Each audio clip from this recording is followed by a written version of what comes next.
Ron Siegel Radio, your home and mortgage connection. You're listening to Ron Siegel's Home and Finance Radio Show, only on Financial News and Talk. Now live in studio, your host, local and national real estate expert and consumer advocate, Ron Siegel. And hello again. Welcome to Ron Siegel Radio. This is the show with no real boundaries as we discuss current events, financial markets, politics, sports, even poking fun at the rest of the media. This is the show that connects the dots of confusion delivered by conflicting media reports. We connect the dots so you know the actions you can take, how your family or business can benefit from current events. Most of all, thank you for joining me. Within every market, there are solutions as well as tremendous opportunities. You just need some trusted guidance. That is my message, and I will be delivering it every day. We're a very focused show. We only chat about items that affect the roof over your head, your bank account, and anything I feel would benefit you. Hey, Josh, are you listening on socials? Mitchell's saying there's no sound. Well, I wonder why. Mitchell, do you hear me now? I wonder where Mitchell's listening to us at.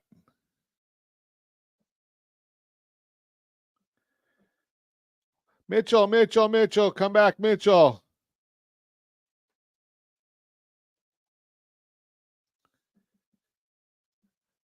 Testing 1, 2. Hello. It's working on my socials. Okay, so maybe he's not with us. So let me remind you, if you ever have any home or finance-related questions, I am the consumer advocate looking out for you. And you can reach out to me directly, 800-306-1990, 800-306-1990, or ronsiegelradio.com. Just remember, that's the number you call anytime for assistance. When you call that number, it comes directly to me first. There are operators standing by. Quiet, numbskulls, I'm broadcasting. While I do have a great team when it comes to developing a financing plan or plan to save you money, I personally work with you. Even if you don't have any needs today, save this number in your phone for future reference, 800-306-1990, 800-306-1990. And yes, we're celebrating today, National Raspberry Day. I like raspberries. Are you a raspberry person? Do you like? And they're pretty delicate. I like raspberries. Throw a little whipped cream on top. Of course, in my world, anything you throw a little whipped cream on top cannot be bad. So National Raspberry Day, Freezer Pop Day. That's what I think. Isn't that what grandparents give to grandkids when they want to punish the parents? Right? You just give them some freezer pops. All it is really sugar water with a little food coloring in there. And so I neither confirm nor deny the fact that I would give that to my grandson on his way home. Yeah. And today is also National Chocolate with Almonds Day. Now, if you're old like me, you might remember a commercial that ran, and it ran for a long, long time. So it was Almond Joy or Mounds. So we're going to put that as our question of the day. National Almonds with Chocolate Day. Do you feel like a nut or not? And if you remember, it was sometimes you feel like a nut, sometimes you don't. I dare you to not say that without a little melody behind you. So it's if you remember, Almond Joy has the nuts, Mounds doesn't. So what do you put it in the chat? What do you think? Almond Joy or Mounds? Mitchell in the chat, Almond Joy or Mounds? What are you thinking? If you're watching us on ABC News and Talk AM 1490 FM 98.1, yell at your radio. We'll know that you did it, and somebody in the car right next to you might say the same thing. So we're just watching these markets. Let's take a look at what the markets are doing today. Dow Jones Industrial Average is down almost 70 points. The S&P 500 is down 0.8. Call that flat. NASDAQ up 37.88. Oil down 84 cents a barrel following the long weekend. Do we want to look at gas prices? Yeah, I got to go fill up today. $4.79 a gallon is the national average. Regular unleaded gas, I guess regular unleaded. That's, again, dating myself because there was a day when we had leaded gasoline. Not anymore. So $4.79 a gallon. Probably going to be a little bit less than that in the big cities if you're along the side of the highway, especially if you're parked there in the heat. It might be closer to $6 a gallon. Wonder what's happening to all these people. I heard that going from Bakersfield to the San Fernando Valley, like 2.5 hours right now. And it's normally about an hour drive. So my question, I wonder what's happening if you've got a electric vehicle. Think is it gonna affect that, especially because you're gonna be going at 2-3 miles an hour, and yes, you're gonna be dealing with the heat. It's hot out there today. Although I don't know why it is, but if you look on the map, I broadcast from a location, undisclosed location here in the city of Orange. So if you look at it on the map, Orange is not nearly as hot as where it is if you get into the Inland Empire, if you get out to Palmdale, Lancaster, some of the Simi Valley areas. And of course, if you're in the Coachella Valley, it's really hot out there. So be careful. Keep the water flowing. Did you see a motorcycle rider? I don't know, Josh, do you see that one? The motorcycle rider that went out into the Mojave Desert? Probably not a good idea to be out there 124 degrees. If you're smart, you've got a lot of protective gear on, and the person did not make it. So, be careful if you're doing that kind of stuff. I'm not a motorcycle person anyway. I kind of laugh at motorcycles a little bit, tongue in cheek. I look at it, my car, I've got to have a seatbelt, airbag, all this safety equipment, mandatory. And then you look at a motorcycle that goes right past me, sharing the lanes. I don't know if I know all states don't have it. California, lane sharing is legal. And I wonder how much of the motorcycle accidents come from lane sharing, because you just don't see them all the time. And I look, and if I see a motorcycle or hear a motorcycle coming up along behind me, I'll move over as far as I can in the lane, because that's what they're doing. They're lane sharing. But I wonder how many of the accidents come from, the motorcycles get into your blind spot, you don't see them, and you move over. Unfortunately, most people have this problem, and I don't know why it is, but there's this lever that's on the left side of your steering wheel. So a lot of people have trouble with this. It's called a turn signal, and if you lift up on that lever, you got these lights that go on your car front and back that are blinking. If you lift up, it's going to be on the right side. If you push down, it'll be on the left side, called turn signals. A lot of times motorcyclists are watching those. They do see them. But again, I digress. It's got to be pretty warm driving in a motorcycle, or riding a motorcycle. And again, I don't do it, but I don't know. So be careful out there. Just be careful. That's all I'm throwing out at you. We're doing a lot lately with our Borrow Smart programs. We're going to talk today about Borrow Smart, Repay Smart. And it's a whole different philosophy. I lead a lending team, and we do a lot in the home mortgage space. And I've been watching and listening and seeing how does the Borrow Smart process completely alter what people are looking at, how people are seeing these different programs. And I'm going to share with you that in the Borrow Smart process, we're looking at suitability as well as eligibility. Now, most lenders don't ever talk about suitability. They only talk about eligibility. What does that mean? Well, they talk about the idea that you qualify, that's eligible for a loan of X amount. Okay, that's well and good. But the bottom line here is that what's right for you? And so many people say, okay, I want a 30-year fixed rate mortgage. Well, how long are you going to be in the house? 5 years. Well, then why are you paying extra money for that 30-year fixed rate mortgage? What if you went with a 7-year fixed 30-year amortization and it adjusts? If you're going to only be there 5 years, do you know how much money it makes for you? It saves you. Just if you saved $50 a month on the payment. Think about that over time with a great financial advisor. We're going to be talking about that in the days and weeks to come. You are listening to Ron Siegel Radio, discussing your real estate current events and the financial markets when we come back.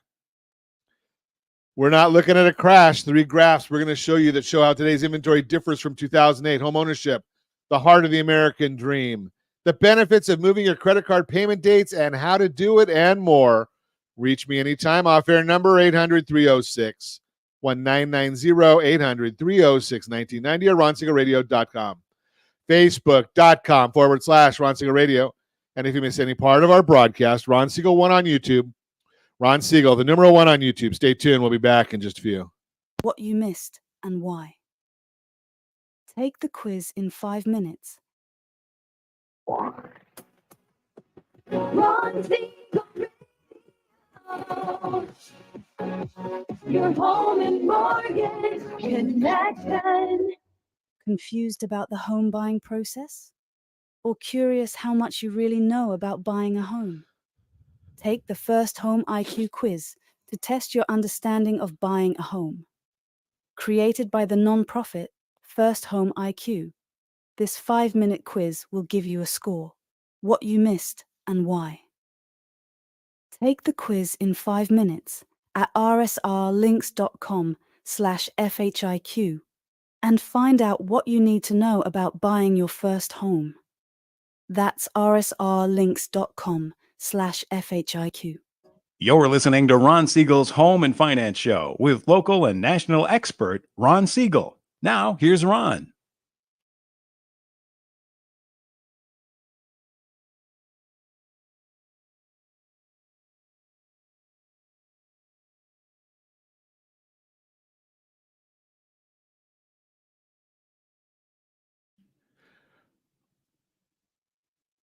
Welcome back to Ron Siegel Radio. Within every market, there are solutions as well as tremendous opportunities.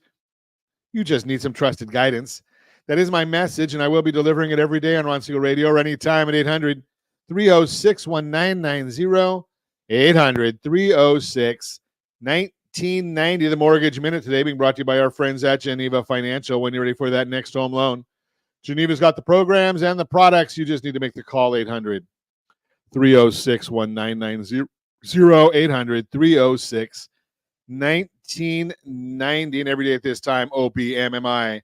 They provide the most comprehensive, accurate, timely, and interactive analysis of pricing ever conducted in the mortgage industry, calculated from actual locked rates with consumers across 35% of all mortgage transactions nationwide. What did rates do on Friday after that jobs report that came out? Let's see, conventional loans down 6.896, jumbo loans down 7.098, FHA loans down 6.669, USDA loans down 6.618, and the best loan on the market, starter loan for the veterans, our favorite people in the whole wide world, veterans, 30-year VA loan 6.339. That is down as well. And just remember, even though you're eligible, remember I spoke in the last segment about suitability and eligibility? Well, you're eligible for a VA loan if you meet the VA requirements, but is it most suitable for you? And I'm going to share that maybe the Home Select product from our friends at Geneva Financial might be even better. But I digress. If you want to get our market thoughts, rsrmarketminute.com, rsrmarketminute.com. That's our market thoughts. We put those out as early as the data allows each morning.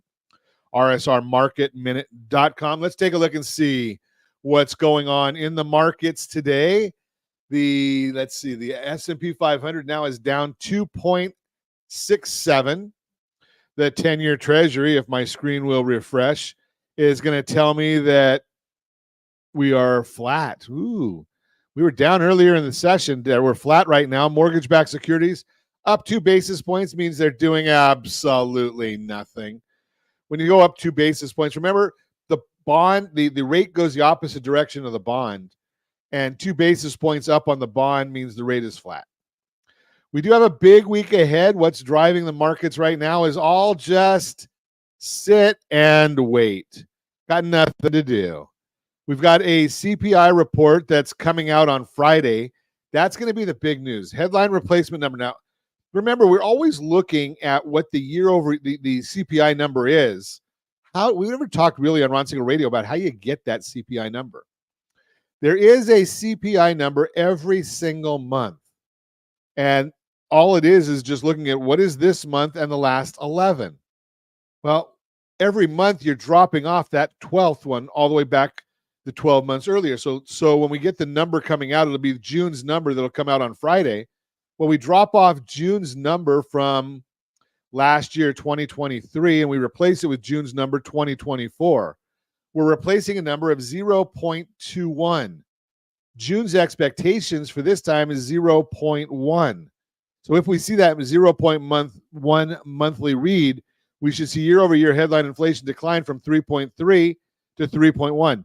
I know. If you say, Ron, you just dropped it by 0.11, and when you say year-over-year, it went from 3.3 to 3.1, well, that's because of the way the rounding works. So don't think that I lost my marbles completely. I might have over the weekend, but that's a different story.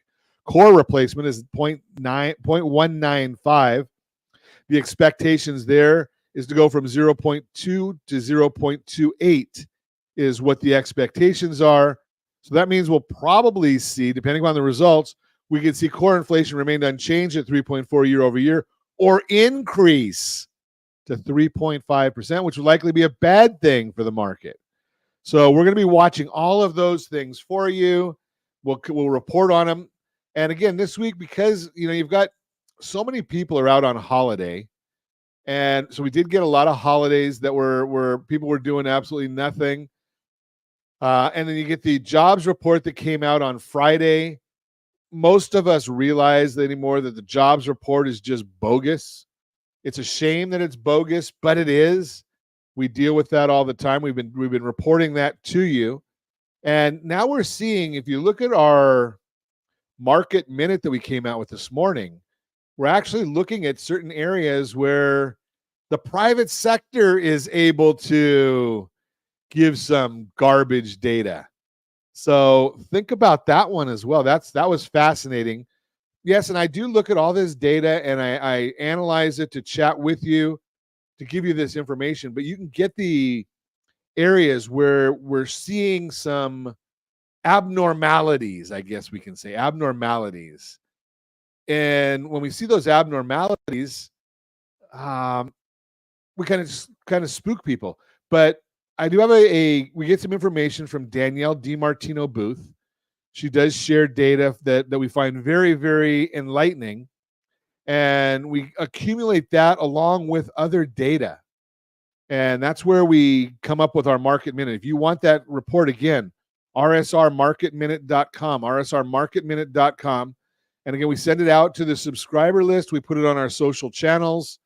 We get that out there, again, as early as we can. That's the Mortgage Minute, brought to you by our friends at Geneva Financial when you're ready for that next home loan. Geneva's got the programs and the products. You just need to make the call, 800-306-1990, 800-306-1990. I've been teasing you for quite a bit. Last week we had a lot of great guests on the program, so I couldn't get you all the reports that I wanted to get you. But let's talk about Your Credit Matters, brought to you by RSRDebtFree.com. RSRDebtFree.com is our sponsor for this. And we've been talking to you about this one. And it is the benefits of moving your credit card payment dates and how to do it. The benefits of moving your credit card payment dates and how to do it. Let's see if I can get the report to come up. No, that's not the right report, so we'll try it again. You got to love it. It's Monday morning. I mean, there it is. We got the report. Credit card payments can be tricky for a handful of reasons. Just staying on top of your balances can be a challenge. And if you're juggling multiple credit cards and payments, interesting, my screen just popped on me again. It can be easy to let a few of them slide. Credit card balances aren't getting any smaller. Data from Experian reveals the average credit card debt in the U.S. in 2023 was $6,501, an increase of 10% from the prior year. And a recent survey finds that 23% of Americans report going deeper into credit card debt each month. 14% share that they missed a credit card payment in 2023. And while moving your payment due dates around won't reduce your balances, it could be a simple way to help keep your credit card payments more manageable. Let's take a look at the benefits of going this route and how to do it. Moving your payment due dates makes it easier to budget. The main advantage of moving your payment due dates is greater flexibility and an easier time budgeting. By timing your payments until you get paid, you can make it easier to stay on top of your finances. Moving your due dates around can also help you avoid late payments. As you might imagine, late payments are among the top things that can hurt your FICO score. A payment that's due on the 1st or 15th of the month, for example, might be easier to remember than one that's due on the random date during the month. Moving the payment due dates on your credit cards can also help simplify paying your bills. If you have a lot of payments due each month, scaling down to 1 or 2 due dates may help you batch the task of paying bills. As mentioned, you have a cluster of credit card payments due near each month's end that is due right when, you guessed it, your rent is due. You might have a harder time staying on top of your payments. So by strategically seeing where your other rent or mortgage bills and other major expenses with set due dates are, you can look into shifting your credit card payment dates to smooth out your finances. Your bill cycle, which is period between the statement date and your payment due date, is usually anywhere from 28 to 31 days. Your credit card bill for each card is due the same day each month. For instance, you might have one due every 25th of the month and another every 7th. Let's say you get paid twice a month on the 15th and the 30th. If most of your major bills are due at the end of the month, consider moving your credit card payment due dates around mid-month. Or if your cards have due dates that are spread throughout the month, consider requesting that they be moved to the same date. Depending on the credit card issuer, you can request a payment due date change online or through the issuer's mobile app. Of course, you can also ask your card issuer. If you want to move your due date, you don't have to provide any explanation. If your issuer offers this service and it will make it easier to manage your bills, do not feel bad about taking advantage of it. One method is to cluster your credit card payment dates around your paychecks. That way you can be confident that you have the funds to cover the payments. If you're moving to a better time bill, if you're moving it to better time bills to your payday, make sure you build in a little bit of a buffer in case your paycheck is delayed due to a holiday or other hiccup. On the flip side, staggering your payments throughout the month or around your paychecks could help make it more manageable. It depends on your cash flow, when your bills or other major expenses are due, and your preferences. Set up alerts and allow for a transition time. Once you've settled on the ideal due dates for your cash flow and preferences and made the changes, it may take a little while to get the hang of when your credit card bills are due.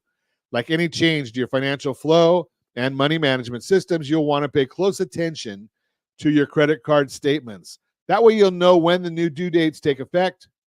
Consider setting up alerts so you don't accidentally miss a payment. Or better yet, set up auto pay.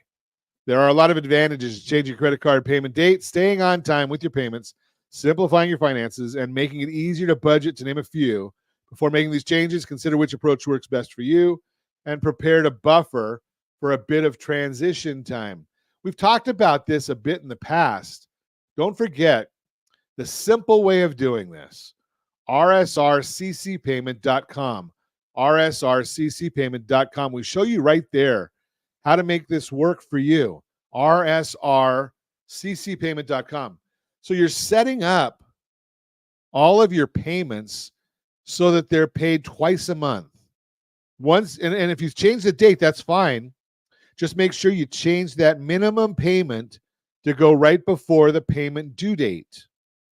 You're setting up your maximum payment right before your statement closing date. Before. Remember, that has to do with the credit utilization, and we're going to talk about that later in the broadcast. You're listening to Ron Siegel Radio, discussing your real estate current events and the financial markets. When we come back, understanding accounts that may affect your credit utilization. We're going to also talk about our Borrow Smart, suitability versus eligibility, and the heart of the American dream, homeownership. All that and more. Reach me anytime off air, number 800-306-1990, 800-306-1990, or RonSiegelRadio.com, Facebook.com/Ron Siegel Radio. And if you miss any part of our broadcast, Ron Siegel 1 on YouTube, Ron Siegel, the number 1 on YouTube. Stay tuned. We'll be back in just a few. Ron Siegel Radio. Your home and mortgage connection. 79% of all credit reports have errors that should be corrected through factual disputing. You could be saving thousands every year if your report was accurate. CreditSanitizer.com provides a free credit report audit when you furnish a specific $1 credit report. You can use this information to request corrections to your report and potentially save thousands of dollars. Get your free credit audit at CreditSanitizer.com. That's CreditSanitizer.com for a free credit report audit. CreditSanitizer.com. You're listening to Ron Siegel's Home and Finance Show with local and national expert Ron Siegel. Now, here's Ron. Welcome back to Ron Siegel Radio. Within every market, there are solutions as well as tremendous opportunities. You just need some trusted guidance. That is my message, and I will be delivering it every day on Ron Siegel Radio or anytime. At 800-306-1990, 800-306-1990.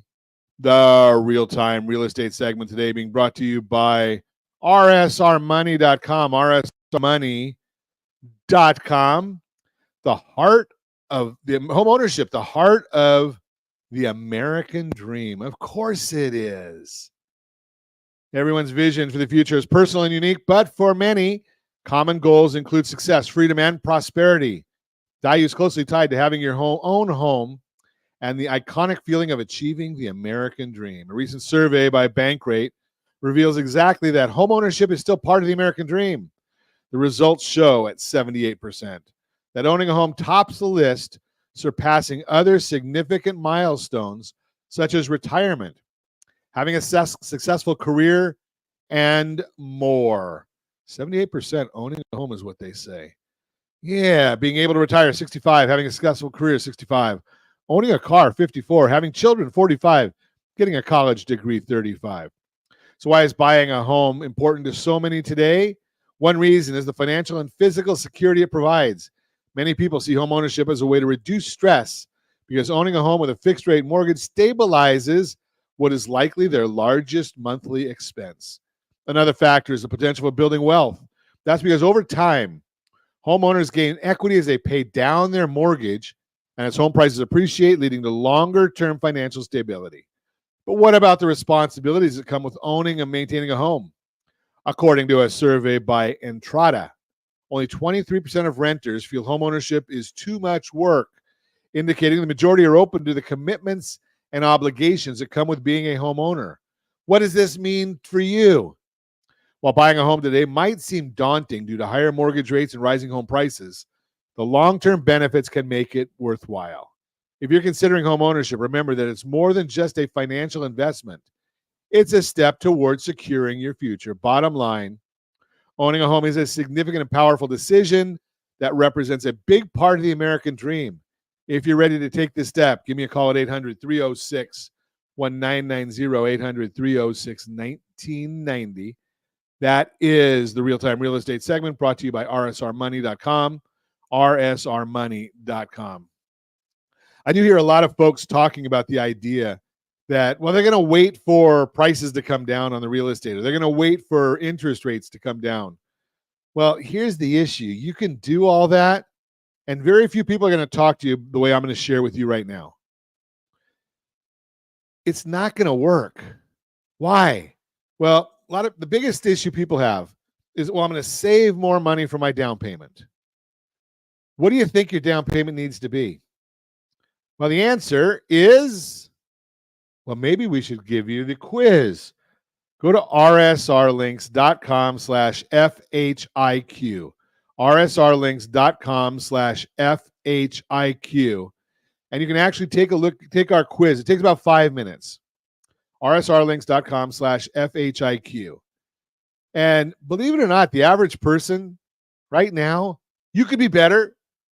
They're getting a 57 on the quiz. 57% accuracy. Now, why would that be? I'm going to share with you that the reason that is most people are not spending any time understanding what's going on here. Go to that, take the quiz, see what your number comes up as. But here's the issue. You don't need 20% down. A lot of folks say, well, my parents told me I need 20% down. No, you don't. Get a house that you can afford at using either a 3% down payment or a 3.5% down payment if you qualify. And many, many people will. Why? Well, let's say you're buying a house for $400,000. 3% down on a $400,000 house, $12,000. Now, beg, borrow, don't steal. Ask mom and dad, ask your friends, ask anybody you can that you can get that money from. $12,000. Not a loan, you need a gift because loans don't work. But here's the issue. You get that $400,000 house if you're in Southern California, Orange County in specific, you're looking at 5% appreciation, 5.3% appreciation. So if you wait a year to buy that $400,000 house, now it's $420,000 because of the appreciation. And think about the 420. Now that means you've got to have a bigger down payment. So it's always running away from you because of the appreciation and inflation. Both numbers are hurting people. Now, real estate is a big, big hedge against inflation. Why? Because the property appreciates. So we want to get you into the property as quick as you can if interest rates come down, and they should. But if they come down, we restructure to get you a more suitable product. That's why I mentioned to you earlier that we're looking and saying, does it make sense to do a 30-year fixed rate loan? Well, if that's the only way that you can get into the property, yes. But FHA offers a 5-year adjustable. Maybe that's what your best answer is to get in. Again, even if you're saving just a few dollars a month. Do you know, if you listen to Ron Siegel Radio on a regular basis, you do.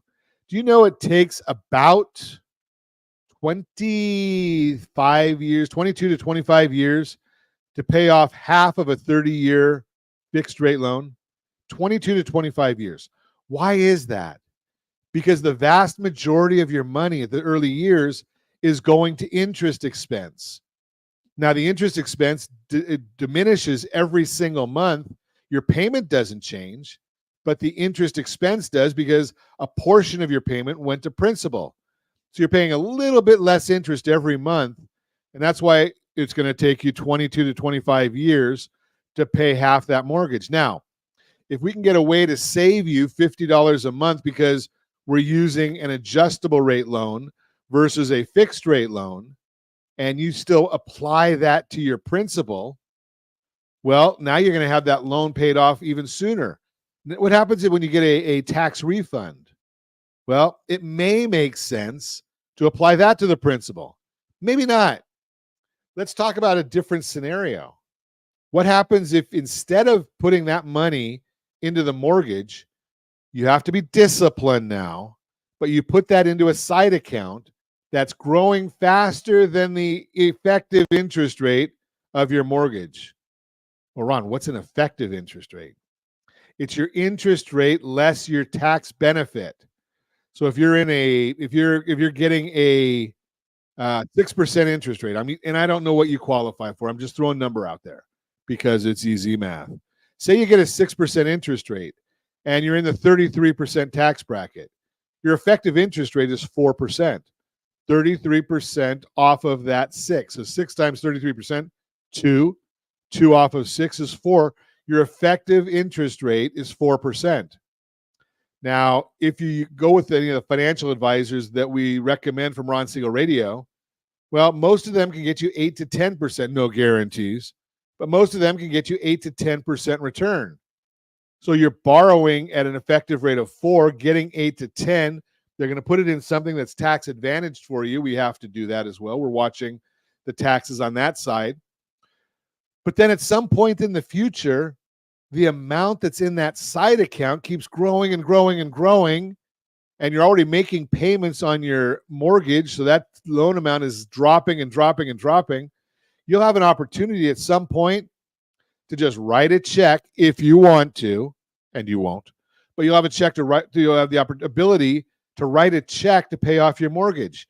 Now, I have a lot of people that say, "Well, Ron, I want to be mortgage free or debt free from my mortgage. Why? If you can borrow at an effective rate of 4 and you can get a return of 8 to 10, well, you're doubling that money. That money is going to double when you're doubling the return. Think about that at 7%, 7.2% to be exact. Your money is going to double every 10 years. If they get a 10% return, your money in that side account is doubling every 7 years. And I'm going to tell you right now, this is a concept that we're going to talk about a lot. The last double is the important one. The last double, what does that mean? So let's just say that you get, and I'm going to use a big number here because it's easy for math, but let's just say you have $100,000 in a side account, and that doubles 200, and that doubles. Okay, so we're getting 10% is we're using for our math. So every 7 years it's doubling. So in year 7, that 100,000 is 200,000. In year 14, that 200,000 is now 400,000. In year 21, that 400,000 is now 800,000. In year 28, that 800,000 is 1.6 million. Do you see how the last double is the important one?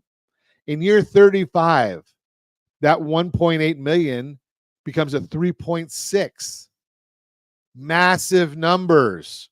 So by starting out small, and again, if you did it as 10,000, it's going to come out big numbers anyway. It's going to still come out to very, very large numbers because of the way the interest works.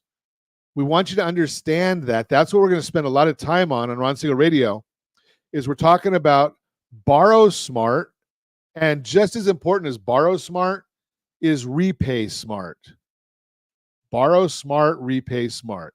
You're listening to Ron Siegel Radio, discussing your real estate, current events, and the financial markets.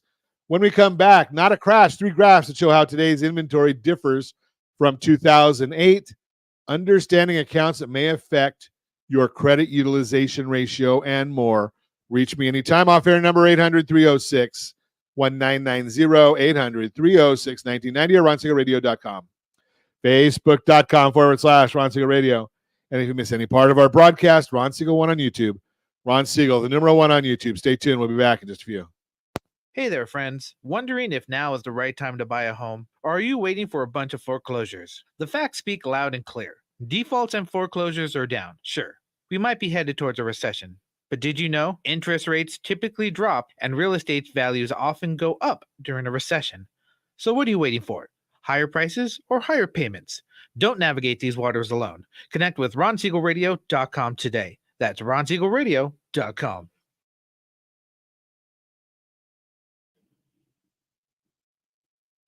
Welcome back to Ron Siegel Radio. Within every market, there are solutions as well as tremendous opportunities. You just need some trusted guidance. That is my message. And I will be delivering it every day on Ron Siegel Radio or anytime at 800-306-1990, 800-306-1990. Your Credit Matters segment today being brought to you by RSRDebtFree.com, RSRDebtFree.com. Do you have bills that exceed 60 days worth of payment? Means you can't pay them off in the next 60 days. Credit card debt, buy now, pay later debt, private student loans. Maybe you got a car foreclosures that we're seeing a lot of that now again. Have any of these things going on? Well, if you do, RSRDebtFree.com. Fill out the form. We'll reach out to you. And we'll either look at, does a debt consolidation loan work for you? Have equity in your property. That's how we do that one. Or maybe you need to talk to our friend Chris Corrales, and they can negotiate for you on your behalf and maybe help you out in negotiating down some of those balances to make them a little bit more doable. Understanding accounts that may affect your credit utilization ratio is the subject. Your revolving credit utilization ratio is part of the amounts owed category, which can affect about 30% of a typical person's FICO scores. This makes it a potentially significant factor, and FICO score considers your overall utilization rate and the highest utilization rates on specific revolving credit accounts. Here's a primer on which accounts are part of the calculations, which balances matter, and whether carrying a balance on a credit card could help your FICO score so that you can make better informed decisions about managing your credit. Credit cards affect utilization. Credit cards are the most commonly used revolving credit accounts. You can borrow money by using your credit card, pay less than the full balance, and revolve the remainder to your next billing cycle. FICO scores consider credit cards accounts that are in your credit report when calculating your credit utilization ratios. This could include accounts that you open on your own and accounts that you're an authorized user on. What about charge cards? Charge cards often look like credit cards, and you might be able to use them to make purchases online and in stores. However, charge cards are open lines of credit, not credit cards, which are revolving credit accounts. With a charge card, you can borrow money, pay off the loan, and borrow money again without applying for a new account. But you often have to pay off the entire balance each month. You can't revolve a portion of the balance with a charge card. Generally, if the card issuer reports the charge card as an open credit account, it will not be included in the revolving credit utilization calculations. What about debit cards? Debit cards don't affect your credit utilization because they aren't revolving credit accounts and they are not reported to the credit reporting agencies. You're not borrowing money when you make a purchase with your debit card unless you overdraw your account. However, some companies offer bank accounts with an accompanying card for building credit. These cards function like debit cards, allowing you to make purchases and have the amount immediately withdrawn from your account to cover the balance, but they might actually be secured credit cards. If the company reports the card as a secured card to the credit bureaus, it could affect your credit utilization ratio. Number 2, personal lines of credit affect utilization. An unsecured personal line of credit is another type of revolving credit account. Similar to a credit card, you may receive a maximum credit limit, can take out loans against a credit line, and repay the balance over time, sometimes making interest only or minimum monthly payments. Alternatively, the line of credit may have an initial draw period when you can take out loans. The draw period is followed by a repayment period when you have to repay the outstanding balance on a fixed schedule. As a type of revolving credit account, your personal lines of credit could affect your credit utilization rate. What about a home equity line of credit? A home equity line of credit, HELOC, is similar to a personal line of credit, except you use your home as collateral to secure the line of credit. FICO scores treat HELOCs different than unsecured personal lines of credit. The HELOC is still considered a revolving credit account in terms of your credit mix. Your payment history amount owed and the account's age can also affect your FICO scores. However, the FICO score generally excludes HELOCs from credit utilization calculations. Closed revolving accounts with balances affect utilization. Sometimes card issuers will close past due credit cards. You also might choose to close an account and then pay off the balance over time. FICO scores would consider these closed revolving accounts with a balance in utilization calculations. Once the current balance is reported as zero, the closed account will no longer be included in your credit utilization. This is why closing a paid-off credit card might increase your utilization rate. The available credit on the card will no longer be included in your total available credit. Keep in mind, knowing which accounts the FICO score considers when calculating credit utilization is important. Additionally, you may want to consider the following tips. FICO scores use the credit limits and balances from your credit report to calculate utilization, which may be different from the current balances that you see when you're checking account. A low utilization rate might be better for your FICO score than a zero utilization rate. Keep it down just below 10% is where the best numbers are going to be. Just below 10%. You don't have to carry a balance to have credit utilization because card issuers generally report your account information before your bill is due. That's why we tell you at rsrccpayment.com, rsrccpayment.com, pay the bill right before the statement closing date. Leave a balance on there because you're going to pay that with the automatically set up payment that's at the payment due date. Some people recommend keeping individual account and overall utilization rates under 30%, but the 30% point doesn't determine who has good or bad credit. A lower utilization rate could be even better. For example, people with 850 FICO scores have an average overall utilization rate about 4.1%. So like I said, stay under 10. Most FICO scores only calculate and consider utilization rates based on the most recently reported account information. However, FICO score 10T considers trends in your credit history, which may include trends related to your utilization. Just had an interesting one recently that I saw, and I will share it with you. This is why I do this intentionally. So I paid off an auto balance. One of my cars just paid off, and my FICO score dropped 19 points. 19 points by paying off the car. Why? Because it's an installment loan that affects the credit mix. So because that installment loan is now paid off, my score actually dropped again by 19 points. So not a whole lot you can do about it. I mean, the loan is due. You pay it on time. That's just the way it works. That is Your Credit Matters, brought to you by RSRDebtFree.com. RSRDebtFree.com. Again, if you've got debts that are more than 60 days out, let's talk about it. Let's see how we can get you out of those debts. Part of our Repay Smart process.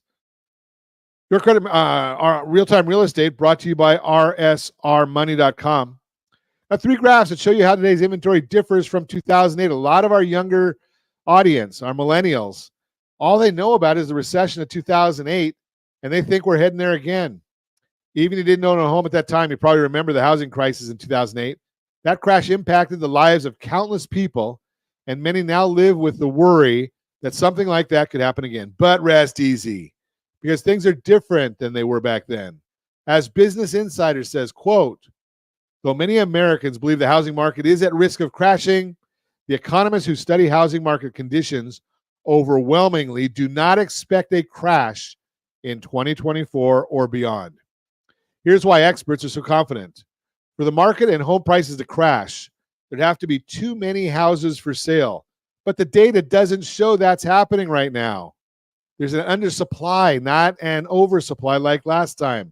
And that's true even with the inventory growth we've seen this year. You see, the housing supply comes from 3 main sources. Homeowners deciding to sell their houses, that's existing home sales. New home construction, new built homes, and distressed properties, foreclosures or short sales. If we look at those 3 main sources of inventory, you'll see it's clear this isn't like 2008. Homeowners deciding to sell their houses, although the supply of existing previously owned homes is up compared to this time last year, it's still low overall.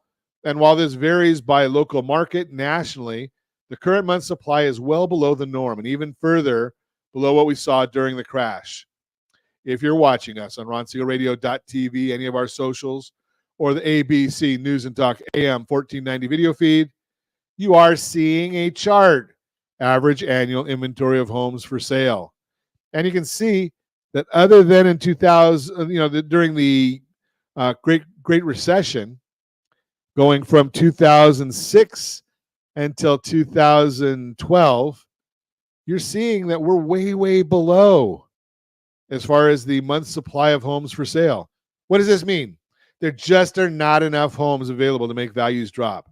To have a repeat of 2008, there'd need to be a lot more people selling their houses with very few buyers, and that's not the case right now. New home construction, people are also talking a lot about what's going on with the newly built houses these days, and that might make you wonder if home builders are overdoing it. Even though new homes make up a larger percentage of the total inventory than the norm, there's no need for alarm. Here's why. Again, another graph. This is from the census to show the number of new houses built over the last 52 years. The orange on the graph shows the overbuilding that happened in the lead up to the crash. And if you look at the red in the graph, you'll see that builders have been underbuilding pretty consistently since then. Are there not more people in the world right now? Not more people in the country right now? Are there not more people that are having babies and getting married and all the rest? Just too much of a gap to make up. Builders aren't overbuilding today. They're catching up. A recent article from Bankrate says, what's more, builders remember the Great Recession all too well, and they've been cautious about the pace of construction. The results is an ongoing shortage of homes for sale. Distressed properties is the foreclosures and short sales. The last place inventory came from is distressed properties, including short sales and foreclosures. During the housing crisis, there was a flood of foreclosures due to lending standards that allowed many people to get a home that they could not afford. Today, lending standards are much tighter, resulting in more qualified buyers and far fewer foreclosures. One more graph from Adam to show how things have changed since that. Again, foreclosures, unbelievably low. If you look at the graph, there were the 2020 to part of 2022, there was a moratorium on foreclosures, but we're still at some of the historic lows. Graph makes it clear as lending standards got tighter and buyers became more qualified, the number of foreclosures started to go down. And in 2020, 2021, the combination of a moratorium on foreclosures and the forbearance programs helped prevent a repeat of the wave of foreclosures we saw in the market when the market crashed. While you may see headlines that foreclosure volume is ticking up, remember that's only compared to recent years when very few foreclosures happen. We're still below the normal level we'd see in a typical year. What does this mean for you? Inventory levels aren't anywhere near where they need to be for prices to drop significantly and the housing market to crash. As Forbes explains, quote, as already high home prices continue trending upward, you may be concerned that we're in a bubble ready to pop. However, the likelihood of a housing market crash, a rapid drop in sustainably high home prices due to waning demand remains low for 2024, unquote. Mark Fleming, chief economist of First American, points to the laws of supply and demand as a reason why we aren't headed for a crash. Quote, there's just generally not enough supply. There are more people than housing inventory. It's Econ 101, unquote. Lawrence Yun, chief economist at the National Association of Realtors, says, quote, we will not have a repeat of 2008 to 2012 housing market crash. There are no risky subprime mortgages that could implode, nor the combination of a massive oversupply and overproduction of homes, unquote. Bottom line, the market doesn't have enough available homes for a repeat of 2008 housing crisis, and there's nothing that suggests that will change anytime soon. That's why housing experts and inventory data tell us there isn't a crash on the horizon. That is the real-time real estate segment brought to you by rsrmoney.com, rsrmoney.com. And as always, we ask, set that first radio preset button to come back here and join Ron Siegel Radio, where we only speak about items affecting your house and your bank account. Thanks to all of our sponsors. Big thanks to Josh and Sean for engineering us today. And, of course, a special thanks to you for spending a little bit of your day with us. That's all for Ron Siegel Radio. Again, if you have any questions or to meet any of our guests, call me anytime, 800-306-1990, 800-306-1990 or ronsiegelradio.com. And remember, make a lot of money so you can help a lot of people and have a lot of fun. Have a great day. We'll talk to you next time on Ron Siegel Radio.